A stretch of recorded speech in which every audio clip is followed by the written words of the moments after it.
Hi! In this video, I am going to show you how to install GCam 9.6 on your Redmi Note 8 Pro. Step 1. Tap the first link in the description to open the article. Step 2.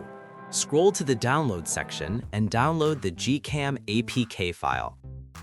Step 3. Follow the How to Install guide for step-by-step instructions. A video guide is also available. That's it. Don't forget to visit the article for complete instruction in APK file. Lastly, here's some GCam versus stock camera app comparison.